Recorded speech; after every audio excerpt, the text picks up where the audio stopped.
mağtumulu paragı bu işi.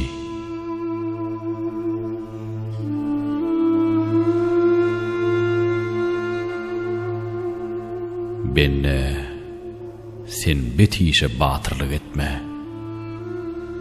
Alnında koyarlar olgun bu işi. Nefse uyma, şeytan rayına gitme. Hıjalata koyar bilgin bu işi. Nefsin aydar, urgun bu bir hüdürdür. Canın aydar, hey dur Tanrı hedirdir. Sen görmesen olha sana nazirdir. Utongun, eğmenigin, koygun bu işi.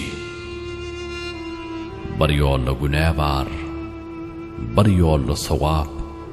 Arasatta senden isterler cevap. Halalı hasap var, haramı azap. Şek yoktur, yada salgın bu işi. Ömrün geçip bargan yazdır bir sagat. Ne olur bu yazda eylesen tağat. Sogava şatlık var, cürmü hıcalat. Boynuna almağın geçkin bu işi. Başın göğü, göğsün yele götürme. Köңlüňe gorkuyny çala getirme.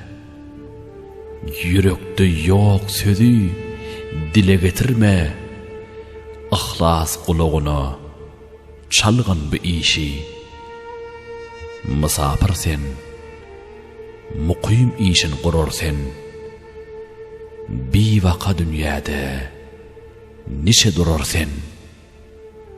Munna ne iş etsen anna görürsen. Yaxşıdır, yamanlar olgun bu işi. Şeytan aydar, şirin işdir ada koy. Rahman aydar, nefis umidun üde koy. Mağtum olu, tur kolunu köde koy. Eğer döde bilsen, kılgın bu işi. Eğer döde bilsen, kılgın bu işi. Kılgın.